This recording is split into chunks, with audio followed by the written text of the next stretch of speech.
Bonjour à tous et bienvenue sur Train Passion. Alors chose promise, chose due, je vous avais promis une troisième vidéo concernant les figurines avec un focus sur la peinture des EPI que voici.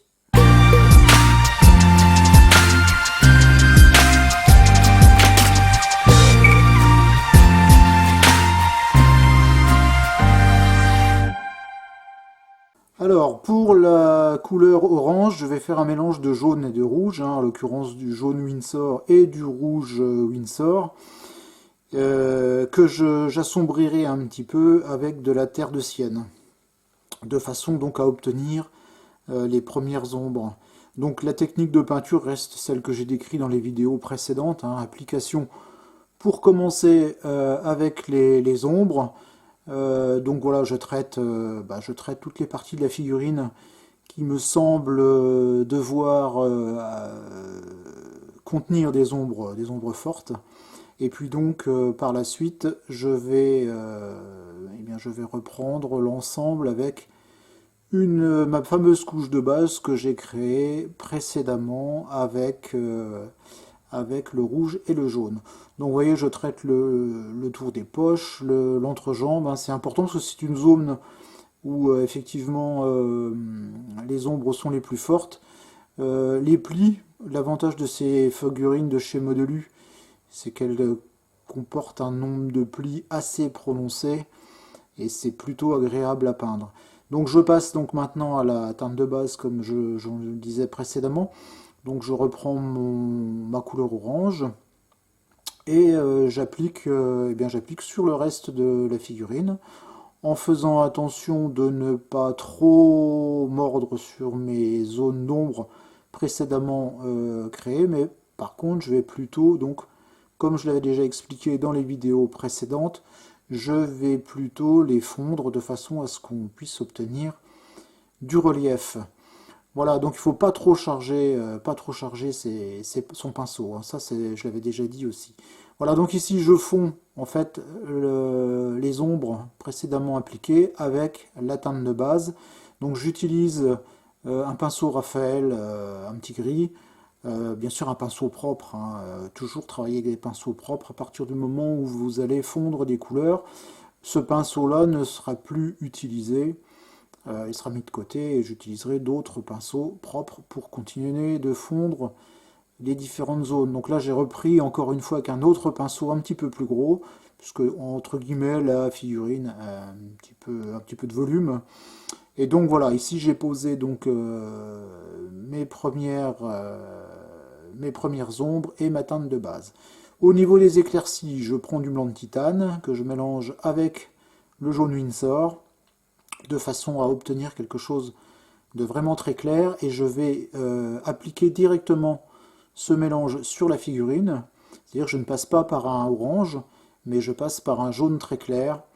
Donc la peinture voilà, vient se fondre directement avec le orange précédemment appliqué. Alors ici je pose plutôt ma peinture, je vais la fondre après, on va voir ça. Donc je pose ma peinture sur les endroits étant censés recevoir le plus de lumière, donc les épaules notamment, et donc les zones les plus larges de la figurine, de façon à bien marquer les reliefs. Donc vous voyez ici j'y vais quand même un peu franco, Je dépose encore une fois en tapotant avec mon pinceau qui reste un pinceau assez large, je dépose de la peinture. Et donc ensuite, avec toujours un pinceau Raphaël de la série 835 me semble-t-il, je viens cette fois fondre les teintes, notamment les éclaircies, avec les teintes précédemment appliquées.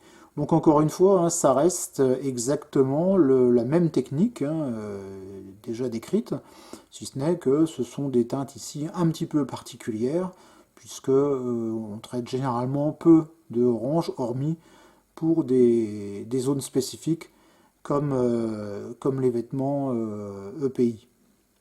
Voilà, donc le travail se poursuit avec toujours ce fondu entre les teintes claires et les teintes précédemment appliquées. Et là, on voit qu'on commence quand même à avoir du relief. Donc ne pas hésiter à bien ressuyer son pinceau, parce qu'il a tendance à se charger assez vite, d'autant plus que, comme vous l'avez vu précédemment, j'ai un peu chargé ma figurine en peinture, hein, en peinture claire, en jaune, donc faut pas hésiter à bien ressuyer son pinceau. Vous voyez, le processus est quand même assez rapide, hein. Voilà, là je reprends un pinceau propre, donc on utilise quand même beaucoup de pinceaux en peinture de figurine, hein. Je reprends un pinceau propre pour venir fondre une dernière fois mes teintes. Voilà, donc là où j'en suis, donc j'ai traité l'autre figurine qui n'a qu'une veste en EPI. Et donc là maintenant on va laisser sécher quelques jours avant de venir appliquer les bandes réfléchissantes. Alors pour ces bandes réfléchissantes, j'avais pas de bande dédiée, donc j'ai pris de la bande du décalque que j'ai récupéré dans une maquette plastique. Donc là, j'ai parti sur du blanc. Vous voyez, on a des EPI où les bandes sont gris très très clair, presque blanc. Donc je suis parti avec du blanc. D'ailleurs, parce que je n'avais que ça sous la main, j'avais pas de gris. Et donc parce que ça conviendra pour le reste du travail. Lorsque j'ai découpé donc mes différentes bandes de différentes largeurs, je vais les appliquer sur les figurines. Alors j'en coupe des petits morceaux et je les applique par petits bouts. Donc plutôt que d'appliquer une bande complète, d'ailleurs je pense pas que ce soit faisable parce que c'est assez compliqué, la figurine est assez tourmentée, les reliefs sont assez tourmentés, il vaut mieux appliquer petit bout par petit bout. Donc ici j'applique déjà un petit morceau, et donc il faut utiliser pour ce faire de l'assouplisseur, donc ici le produit dédié de chez Microsol. Alors voyez, j'ai appliqué déjà pour commencer un petit morceau de la bande et je viens ensuite en appliquer un second qui viendra chevaucher la première bande que j'ai déjà appliquée. Et donc avec ce bout un peu plus grand, donc je le mets en place.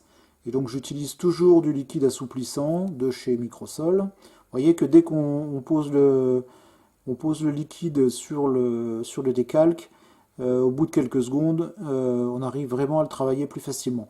Troisième bande que je viens appliquer, troisième morceau plutôt que je viens appliquer donc sur la figurine. Alors bien prendre son temps, hein, voilà, il faut travailler tranquillement par étapes et bien veiller à ce que les bandes, voilà, il y a un petit morceau qui est décalé, mais je vais rectifier le tir hein, sans problème.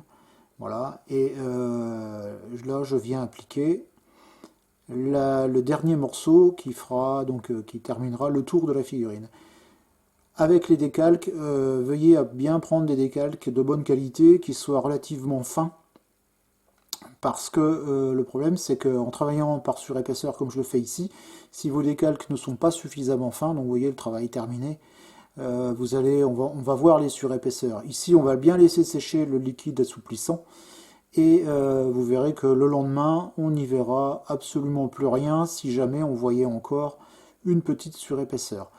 Lorsque la veste est faite, je passe bien sûr au pied et ensuite je travaillerai à la pose des bandes réfléchissantes au niveau des bras.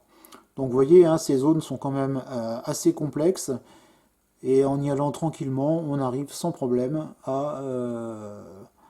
au résultat définitif. Voilà, donc la figurine là étant entièrement traitée, vous avez sur le côté droit l'autre figurine qui elle aussi a été traitée de la même façon. Alors j'ai simplement mis des bandes ailleurs parce que des tenues réfléchissantes comme ça, il y en a des centaines et des centaines de différentes. Donc on peut y aller sans problème pour avoir des tenues différentes, ça évite toute uniformité.